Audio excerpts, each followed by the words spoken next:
अस्सलाम वालेकुम, welcome to debate eight 8। मैं हूं ईसा नकवी। 13 दिन बाकी हैं। 8 फरवरी को पाकिस्तान में इंतखाबात होने और इंतखाबात से पहले का सियासी मंजरनामा बहुत ही अजीब व गरीब है। पाकिस्तान में, पाकिस्तान की तारीख़ में जितने भी इंतखाबात हुए, जिन लोगों के जहनों में वो मनाजिर मौजूद होंगे, वो बड़ा एक विजिबल डिफरेंस जो है, एक बड़ी वाज़ेह तब्दीली महसूस कर सकते हैं कि अमूमन इलेक्शन से 12-13 दिन पहले इलेक्शन कैंपेन उरूज पर होती है, सियासी रहनुमा जलसे कर रहे होते हैं और पाकिस्तान का जो मखसूस सियासी माहौल है उसकी वजह गालिबन ये है कि पाकिस्तान तहरीक इंसाफ वाज़ेह तौर पर एक बड़ी सियासी जमात वो इंतखाबात की दौड़ में बहसियत जमात अपने बल्ले के निशान के साथ मौजूद नहीं है। उनके बानी रहनुमा जेल में मौजूद हैं।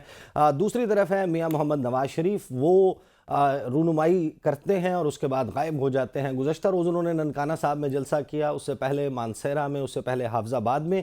कुल मिलाकर वो ये 3 अवामी जलसे कर चुके हैं। आज फिर नवाज शरीफ साहब सियासी मंजरनामे से गायब हैं। 2 तकारीर सामने आई हैं। एक शहबाज शरीफ साहब की, जिन्होंने नाम लिए बगैर बिलावल भुट्टो जरदारी को हदफ तनकीद बनाया है। बिलावल ने यह कहा था कि जब वो इक़्तिदार में आएंगे तो कि कोई भी सियासी कैदी नहीं होगा। उस पर नाम लिए बगैर तनकीद करते हुए शहबाज शरीफ ये कहते हैं कि पहले ज़ाती जेलें जो हैं, अकूबत खाने, उनको बंद किया जाए। मरीम नवाज साहिबा जो है, उन्होंने उनका हल्का NA 119 लाहौर में, वहाँ पर उन्होंने खिताब करते हुए नाम लिए बगैर उन्होंने भी बिलावल भुट्टो जरदारी को जवाब दिया। मरीम साहिबा ने क्या कहा, ज़रा सुनिए। एक शख्स आकर पंजाब में कह रहे शरीफ ने अभी तक मंशूर नहीं दिया। वो लोग जानते हैं नवाज शरीफ मंशूर देगा, इंशाल्लाह आने वाले चंद दिनों में देगा। पंजाब में आके नवाज शरीफ पर तनकीद करते हैं, ये नहीं पता कि पंजाब नवाज शरीफ पर तनकीद नहीं सुनता। बिलावल भुट्टो जरदारी साहब इस वक्त के दौरान हम देख रहे हैं कि one of the most active politicians, जो कि रोज़ाना की बुनियाद पर जलसे कर रहे हैं। ख़ास तौर पर ये बात हैरान कुन है कि उनकी तमाम तर कैंपेन का फोकस जो है वो पंजाब है। आज बिलावल भुट्टो जरदारी साहब ने कहा कि ये वही शेर है जो अवाम का खून चूसता है। हुकूमत में आकर तमाम सियासी कैदियों को रिहा कर दूंगा, बहनों बेटियों को कैद रखना हराम समझता हूँ।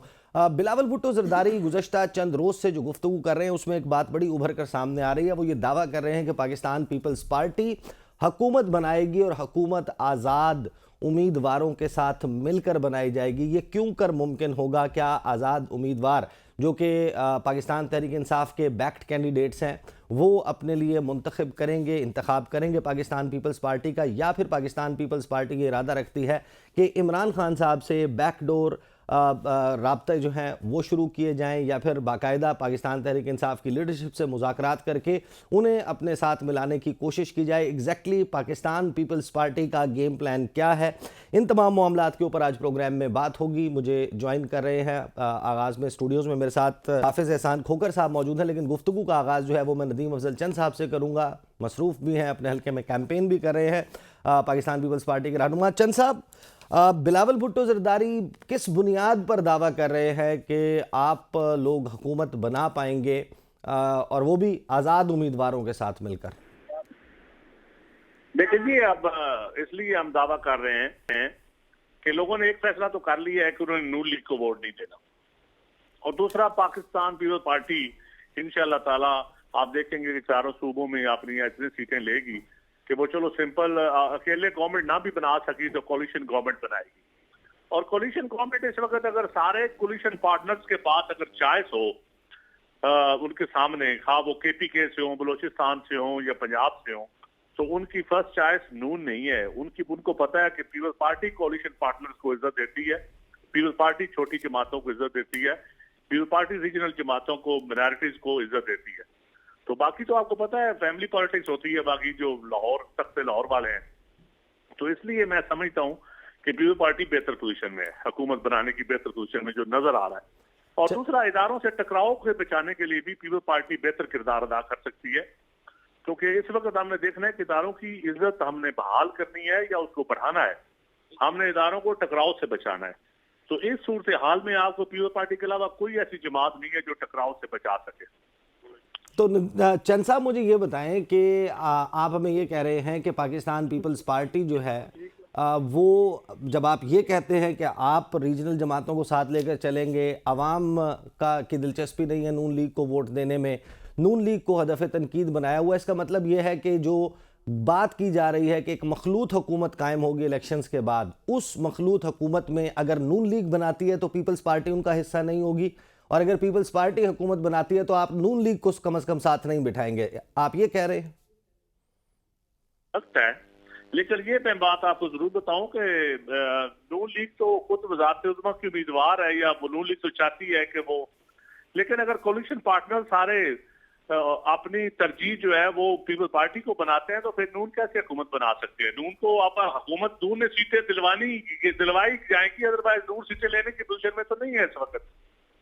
नून लीग अब आप कह रहे हैं कि पोजीशन में नहीं है, वो दावेदार थे पहले 2/3 अक्सरियत के, फिर वो उन्होंने कहा सिंपल मेजॉरिटी, और पंजाब के हवाले से उनका दावा है कि मैं इस वक्त भी अपने हल्के में गलियों में फिर रहा हूँ, मैं यकीन जाने लोग एक बात तो करते हैं कि हम शेर को वोट नहीं देंगे किसी सूरत, क्योंकि जो जबर की सियासत का आगाज इस दौर में हुआ है वो नून लीग के कहने पे हुआ है, या नून लीग की वजह से, या उसकी बेनिफिशियरी नून लीग है। तो लोग अब जबर को वोट, हमारा मुआशरा जो है वो जबर को नहीं मानता, वो इखलास को मानता चंद है। साहब 9 अगस्त के बाद ये इंटरिम गवर्नमेंट कायम हुई है, जो नून लीग की गवर्नमेंट जिसको आप करार दे रहे हैं, इंटरिम तो नाम की है ना भाई, इंटरिम गवर्नमेंट तो नकवी साहब नाम की है, असल में हुकूमत तो नून लीग की। आप ब्यूरोक्रेसी देख लें, आप सारा कुछ देख लें, असल तो पावर वो एंजॉय कर रहे हैं। लेकिन 9 अगस्त से पहले तो आप भी उस कोलिशन का हिस्सा थे ना, जिसके नहीं, हम ड्राइविंग सीट पे तो नहीं थे ना, हम हिस्सा जरूर थे, हम सिस्टम को बचाने के लिए हिस्सा थे, हम हुकूमत की ड्राइविंग सीट पे नहीं थे, हम हुकूमत सिस्टम बचा रहे थे कि ये सिस्टम बच जाए, ये मुल्क दिवालिया होने से बच जाए। लेकिन हम इस चीज के हिस्सेदार नहीं है कि आप बहनों बेटियों को जेलों में भेजें, आप लोगों के मकान तोड़ें, उनके घर तोड़ें, उनके कारोबार तोड़ें, और लोगों को पार्टियां चेंज करवाएं जबरदस्ती। हम इस चीज के हिस्सेदार कभी नहीं रहे। तो ये सब इसका जिम्मेदार आप नून लीग को समझते हैं? बिल्कुल, मैं नून लीग को समझता हूँ। नून लीग को फायदा देने के लिए ये सब ड्रामा हुआ है, और नून लीग ने करवाया ये ड्रामा, और वो तशद्दुद से लोगों से वोट लेना चाहती है, जबर से लोगों से वोट लेना चाहती है, और लोग उनको वोट इस तरह नहीं देंगे। आप पंजाब में पटवारी से लेकर चीफ सेक्रेटरी आईजी तक सब ब्यूरोक्रेसी देख लेना जरा। तो चंद साहब, जब आप ये कहते हैं, बिलावल भुट्टो जरदारी ये कहते हैं कि हम आज़ाद उम्मीदवारों को साथ मिलाएंगे, आज़ाद उम्मीदवारों को मिलाने के 2 तरीके हो सकते हैं कि एक तो ये कि आप उन्हें कोई ऑफर दें कि आप 8 बंदे ले आए, हम आपको फलां वजारत दे देंगे, आप 4 बंदे ले आए, हम आपको वज़ीर मुमलिकत बना देंगे, किसी को आप कमेटी का वादा करेंगे, किसी को पार्लिमानी सेक्रेटरी बनाने का, किसी को मशीर, किसी को मुअव्विन खुसूसी। एक तो तरीका ये है कि दबाव या लालच के तहत ये लोग पीपल्स पार्टी को ज्वाइन कर लें। दूसरा तरीका ये है कि आप राब्ता करेंगे उस जमात के साथ जिनकी बैकिंग के साथ वो आज़ाद उम्मीदवार इलेक्ट हो रहे हैं। क्या एग्जैक्टली स्ट्रेटेजी है कि आप लोग पीटीआई के साथ कोई राब्ते में हैं, राब्ता इस्टेब्लिश हो रहा है इस हवाले से? देखिए, हम अगर काफ लीग के साथ चौधरी परवेज लाई को हम डिप्टी वज़ीर आज़म बना सकते हैं इस मुल्क में जमहूरियत की बहाली के लिए, जमहूरियत को तसलसल बरकरार रखने के लिए। जब नून लीग तो हमें 6 महीने बाद छोड़ गई थी, हमारी गवर्नमेंट जरा हिस्ट्री पढ़े ना, पंजाब की वजारत आला और लेने के बाद फेडरल गवर्नमेंट 6 महीने बाद छोड़ गए थे, क्योंकि मुल्क मुश्किल हालात में था। तो फिर हमें उस मजबूरी की हालत में चौधरी परवेज लाई और काफ लीग को साथ लेना पड़ा, और हमने चलाई हुकूमत। तो अभी भी अगर मजबूरी की हालत में कुछ भी, इस मुल्क को हमने सिस्टम चलाना है, इस मुल्क के हालात को बेहतर करना है, इस मुल्क की मैशत ठीक करनी है, गुर्बत, महंगाई और अपने मैनिफेस्टो पे अमल करना है, उसके लिए फिर आपको पॉलिटिकल जमातों से डायलॉग तो करने पड़ेंगे, क्या इंडिविजुअल से करें या पॉलिटिकल पार्टी से करें। इसमें तो कोई कदगन तो नहीं है, ना कोई हरफ आखिर है। तो गोया आप ये समझते हैं कि पीटीआई अभी नो गो एरिया नहीं है, पीपल्स पार्टी उनके साथ चल सकती है? देखिए, बिल्कुल, मेरे ख्याल में हम तमाम पॉलिटिकल पार्टीज के साथ हमारा डायलॉग हो सकते हैं, कोई नो गो एरिया नहीं है। जो कोई हमारे एजेंडे के साथ, जो जिसकी हमांगी होगी, जो नजरिए के साथ हमांगी होगी, उसके साथ हम चल सकते हैं। क्यों नहीं चल सकते? मुल्क को चलाने के लिए अपने मुखालफिन के साथ भी बैठना पड़ता है। नहीं चंद साहब, यही तो ट्रिकी क्वेश्चन है कि आप ये कह रहे हैं, और आपकी जमात का ट्रैक रिकॉर्ड भी है कि जिनको आप मुखालिफिन कहते थे उनके साथ चार्टर ऑफ डेमोक्रेसी भी हो गया। 2008 की हुकूमत भूरबन मुआहदे के नतीजे में एक मखलूत हुकूमत बनी, उसमें वो आपका हिस्सा थे। एक लेजॉन की हिस्ट्री भी है। हम बात कर रहे हैं यहाँ पर तहरीक इंसाफ की और उनके बानी चेयरमैन इमरान खान की। आपने उनके साथ काम भी किया है, आप उनके साथ काबीना में, मैं खान को आप उनको जानते हैं, आपको बता सकता हूँ। वो मानेंगे इस बात पे? मैं कहता हूं बिल्कुल मानेगी, उनकी जमात भी मानेगी। इस मुल्क का पॉलिटिकल क्लास जो क्राइसिस में है, जो पॉलिटिकल क्लास क्राइसिस में है, कोई एक पार्टी क्राइसिस में नहीं है, जेन्युइन पॉलिटिकल क्लास क्राइसिस में है। यहाँ का नौजवान, उसकी उम्मीदें क्राइसिस में है, उसकी उम्मीदें वो कहते हैं ना जी स्मैश की गई हैं। तो उस उम्मीदों को बहाल करने के लिए, क्राइसिस को ठीक करने के लिए तो सारी जमातों को सोचना पड़ेगा और बैठ के एक ऐसी हुकूमत बनानी पड़ेगी जो मैं समझता हूँ इस मुल्क को इस भंवर से निकाले। नहीं, आपका एनालिसिस, आपका ये एनालिसिस है या आपकी इंफॉर्मेशन है कि इमरान खान राजी होंगे पीपल्स पार्टी के साथ? ये क्यों बताऊंगी ये एनालिसिस ये क्या है? बहरहाल मैं आपको बता रहा हूँ कि आप फ्यूचर इंशाल्लाह 8 फरवरी खैर से गुजरने दें। तो आप पहले तो ये करें कि इलेक्शन हो, सिलेक्शन ना हो। प्री पोल रिगिंग तो जितनी नून लीग ने करवानी थी करवा ली। अब मेरे ख्याल में इलेक्शन डे वाला दिन ठीक हो जाए ताकि इस मुल्क के इलेक्शन को लोग माने, उनकी उसकी करें। तो जो रही सही कसर है वो इलेक्शन कमीशन की, वो ना बर्बाद हो जाए। अगर आपको अगर पीपल्स पार्टी को हुकूमत बनाने के लिए चूज करना हो कि उसने अपने साथ पीटीआई को मिलाना है या नून लीग को, तो आपका इंतखाब? देखिए हमारा, मैं समझता हूँ जो भी स्टेटस को के खिलाफ जो इस मुल्क का नौजवान लीडर है बिलावल भुट्टो जरदारी, उसने आज जो तकरीर की है या कल मेरे हल्के में जो बुलवाल में तकरीर की है, वो तकरीर आप सुन ले, आपको सारी डायरेक्शन फ्यूचर की मिल जाएगी। इसका मतलब हम ये समझें कि आप पीटीआई की बात कर? मैं आपको बता रहा हूँ, आप उस डायरेक्शन सुन ले। हम जबर और जुल्म और तशद्दुद के साथ नहीं चल सकते। और इमरान खान साहब के साथ आपका जितना भी एक्सपीरियंस रहा है, तजुर्बा रहा है, आप उनको जिस हद तक जानते हैं, अगर उन्हें चूज करना पड़े कि उन्होंने आपके साथ जाना है या नून लीग के साथ, आपके ख्याल में उनकी चॉइस क्या होगी? उनकी चॉइस बिलावल भुट्टो होगा। अच्छा, आपको लगता है कि ये होगा? अब ये जाहिर है कि ये इसमें एक मौमा अगर आप वो हल कर दें, अगर आप बताना चाहें, जिस वक्त खान साहब को वजीराबाद वाला वाक़या हुआ, उनको गोली लगी, गालिबन बिलावल भुट्टो जरदारी जाना चाहते थे उनकी अयादत के लिए, ये क्यों नहीं हो पाया था? देखें वो तो पता नहीं, मैंने तो खुद उनको मशवरा दिया था लेकिन वो नहीं जा पाए।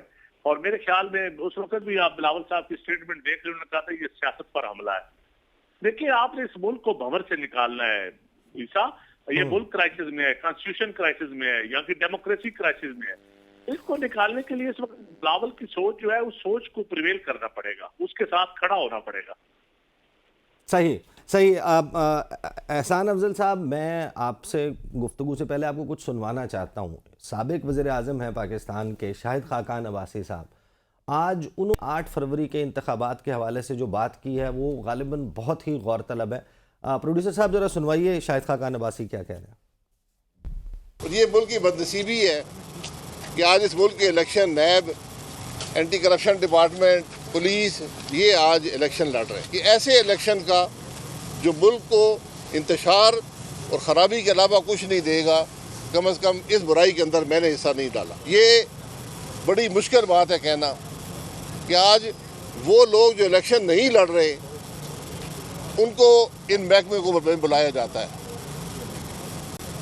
तो जो लोग इलेक्शन लड़ रहे हैं उनका क्या हाल होगा ये आप मुझसे बेहतर जानते हैं। हमें उस इलेक्शन की अगर तकद्दुस की परवाह नहीं होगी तो हमारा मुल्क नहीं चलेगा। ये बात का एहसास हम सबको होना चाहिए। नोटिस देकर बुलाना, दबाव से वोट लेना, ये कोई सियासत नहीं है।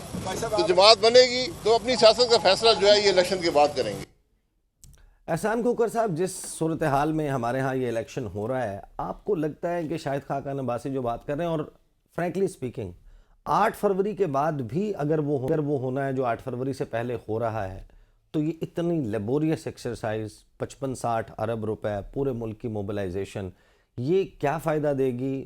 इलेक्शन होना आइन के मुताबिक बहुत ज़रूरी है, लेकिन इलेक्शन के नतीजे में आपने कोई एक नया मसला तो नहीं क्रिएट करना। देखें ईसा, बिस्मिल्लाहिर्रहमानिर्रहीम, आपका शुक्रिया कि आपने मौका दिया। बड़ी अनफॉर्चुनेट बात है जो इस वक्त पाकिस्तान के अंदर जो सिचुएशन चल रही है, और जिसके अंदर हर दफ़ा इस तरह होता है। अगर आप 1970 के इलेक्शन से देख लें, उस वक्त भी इलेक्शन हुए और हमने उस इलेक्शन के रिज़ल्ट्स को एक्सेप्ट नहीं किया था। उसके बाद 77 के इलेक्शंस हुए। आपको पता है कि इस मुल्क के अंदर एक नई मूवमेंट आई और इस मुल्क में मार्शल लॉ लगा। फिर 1985 के इलेक्शंस आप देखें कि वो किस तरह करवाए गए और नॉन पार्टी बेस पे आए। फिर 98 के जब इलेक्शंस हुए तो आपने देखा कि जब पीपल्स पार्टी की गवर्नमेंट आई और उसके बाद पंजाब को किस तरह जो है वो 3 दिन के बाद जो है वो मैन्यूवर किया गया। फिर 90 के अंदर IGI आप देखें कि किस तरह बनी और किस तरह वो इलेक्शन का प्रोसेस था। फिर 93, 97 के अंदर आप देख लें कि 2/3 मेजॉरिटी वाला मामला आया। फिर 2002 के अंदर एक नई किंग्स पार्टी जो है वो सामने आई। फिर 2018 का जो था वो पीपल्स पार्टी और कुछ हमारी पॉलिटिकल पार्टीज़ ने बायकॉट किया। फिर उसके बाद 2013 के अंदर जब इलेक्शन हुआ तो उससे पहले भी हमने उसकी रिगिंग पे बात की और फिर हम धरनों में चले गए। और 2018 से लेके चूँकि बहुत सारे हमारे जो मिलियंस ऑफ वोटर्स हैं वो इन्हीं 3-4 साल के अंदर वोटर्स बने हैं इस मुल्क के अंदर, और पाकिस्तान की एक यूथ बहुत बड़ी वोट डालने जा रही है पहली दफ़ा। तो आपने देखा कि 5 साल किस तरह इस मुल्क के अंदर हुआ, पहले सेलेक्टेड कहा गया, फिर इम्पोर्टेड कहा गया, और फिर हम जिस प्रोसेस के अंदर चल रहे। अब बात यह है कि क्या इन ऑप्टिक्स के अंदर रह के हम वो क्रेडिबल इलेक्शन की तरफ जा रहे हैं? बिल्कुल नहीं जा रहे हैं। क्या हम इस सारे प्रोसेस को करने के बाद जिसकी तरफ आपने इशारा किया है कि 55, 60, 70 अरब रुपया जो है उसका कोई फ़ायदा होगा? बिल्कुल कोई फ़ायदा नहीं होगा। क्या पाकिस्तान के अंदर पॉलिटिकल स्टेबिलिटी आएगी इन इलेक्शंस के बाद? वो बिल्कुल नहीं आएगी, और हमेशा ही नहीं आती, क्योंकि उसकी बुनियादी वजह यह है कि हमारी पॉलिटिकल पार्टीज़ का टोन टेनर ये है कि अगर हम जीते हैं तो इलेक्शंस भी ठीक है, एस्टैब्लिशमेंट भी ठीक है, जुडिशरी भी ठीक है, और इस मुल्क का जो इलेक्शन करवाने वाले हैं वो भी ठीक है। और अगर हम उसके अंदर जीत नहीं रखते तो हम उसके अंदर जो है वो उसको सेट इन करना शुरू कर देते हैं। और अब आप सेट इन देख लें कि बहुत सारी ऐसी पॉलिटिकल पार्टीज़ हैं जो इलेक्शन लड़ भी रही हैं, लेकिन इफ़ एंड बट के साथ कर रही हैं कि अगर हम जीतेंगे तो हम ये समझेंगे कि इस मुल्क के अंदर ट्रांसपेरेंट इलेक्शन हुआ, और अगर हम नहीं जीतेंगे। खोकर साहब, हम यहाँ यूटोपिया का शिकार नहीं है, बहुत ज़्यादा कोई आइडियलिस्ट अप्रोच के साथ के उसका शिकार होकर नहीं सोच रहे, लेकिन एक ब्रॉडर कंटोर्स होते हैं जो आपको ये बताते हैं कि ये रूल्स ऑफ द गेम है, एटलीस्ट ये वो पॉइंट है जहाँ से नीचे कोई नहीं जाएगा।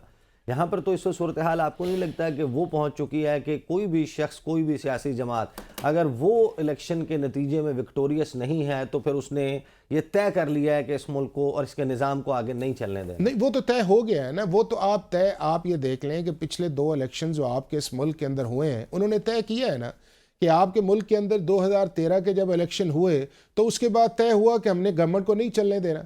उसके बाद जब 2018 के इलेक्शंस हुए तो तय हुआ कि हमने इस गवर्नमेंट को नहीं चलने देना, और उसी का आप रिजल्ट्स देखें कि आपको वोट ऑफ नो कॉन्फिडेंस के अंदर गए और एक गवर्नमेंट चली गई, और 9 अप्रैल 2022 से इस मुल्क के अंदर एक पॉलिटिकल और कॉन्स्टिट्यूशनल क्राइसिस चल रहा है। अब इसका जो सबसे बड़ा इफेक्टी कौन है इस सारी एक्सरसाइज का? इसका सबसे बड़ा जो इफेक्टी है वो पाकिस्तान का आम आदमी है, आप, मैं और हम सारे उस चीज़ के अंदर हैं कि जो हम ये देख रहे हैं कि ये मुल्क जो है इसके अंदर क्यों वो पॉलिटिकल स्टेबिलिटी की तरफ हम नहीं जा रहे, क्यों हमारे ये जो लीडर्स हैं इसके अंदर एक पॉइंट ऑफ नो रिटर्न आया है, क्यों हम इस पावर पॉलिटिक्स के अंदर चले गए, क्यों हम इस मुल्क के अंदर इलेक्टेबल्स के अंदर चले गए हैं, क्यों हम इस मुल्क के अंदर इंस्टीट्यूशंस को डिस्ग्रेस के अंदर लगे हैं, और क्यों हमारे मुल्क के अंदर इन लीडर्स के अंदर, ये पार्टीज़ के अंदर टॉलरेंस नहीं है। जब इक़्तिदार के अंदर आता है तो सबसे बढ़ के यही कहते हैं कि जी ये नेशनल इंटरेस्ट के अंदर है, हम इस मुल्क के आम आदमी की बेहतरी चाहते हैं, और जब ये अपने आप को डिपार्ट करते हैं अपनी उस चीज़ के अंदर तो फिर उस आवाम की बुनियाद पर करते हैं। लेकिन मैं ये समझता हूँ कि 76 साल से हमने जो सीखना था वो नहीं सीखा, और दुनिया के बहुत सारे ममालिक के अंदर इस तरह कॉन्स्टिट्यूशनल या पॉलिटिकल क्राइसिस रहे हैं, लेकिन उन्होंने सीख लिया। अब हम 21वीं सदी के अंदर हमें सीख लेना चाहिए इसके अंदर कि हमारा 76 साल के अंदर ये पॉलिटिकल सिस्टम जो है, ये गवर्नेंस सिस्टम, ये जस्टिस सिस्टम, या हमारी पार्लियामेंट जो है, या और इंस्टीट्यूशन है जिसमें हमारी जुडिशरी भी है, या हमारे उसके नीचे जो इदारे हैं वो काम नहीं कर सके, तो हमें इसके लिए अब एक सिम्मत की तरफ जाना चाहिए। और वो सिम्मत इस तरह की हो कि ये सारे लोग सबसे पहले इस चीज़ पे बैठ से कि ये इस मुल्क का इंसाफ का निज़ाम है, इस मुल्क के अंदर इलेक्ट्रोल, जिसने आपने कहा है ना कि बेसिक कॉन्ट्रीब्यूंस क्या होंगे कि इस मुल्क के अंदर अगर आपने फ्री फेयर ट्रांसपेरेंट इलेक्शन की तरफ जाना है तो मिनिमम स्टैंडर्ड्स तो आना चाहिए ना, मिनिमम लेवल प्लेइंग फील्ड तो आनी चाहिए उसके अंदर। उसके बाद हमारा इंसाफ का निज़ाम, हमारी गवर्नेंस, हमारी इकॉनमी, हमारी हेल्थ। आपके मुल्क के अंदर तकरीबन 3 करोड़ बच्चा जो है वो स्कूल से बाहर है, 5.5 करोड़ के करीब आपकी जो है वो बच्चे जो हैं वो स्टंटेड ग्रोथ पे हैं। आपका 16 से लेके 30 साल तक 60% आबादी जो है वो आपकी यूथ पे, 60% आपकी आबादी 2 वक्त का खाना नहीं खा सकती।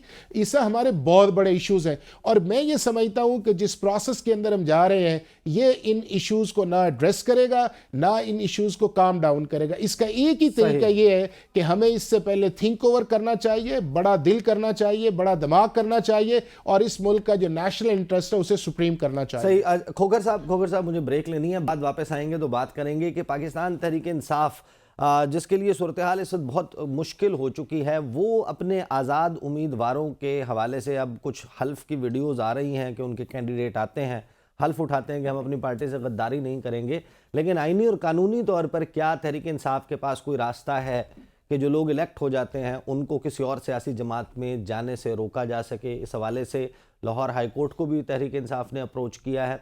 ये मामला एग्जैक्टली किस तरीके से अनफोल्ड होगा, इस पर बात करेंगे आफ्टर द ब्रेक।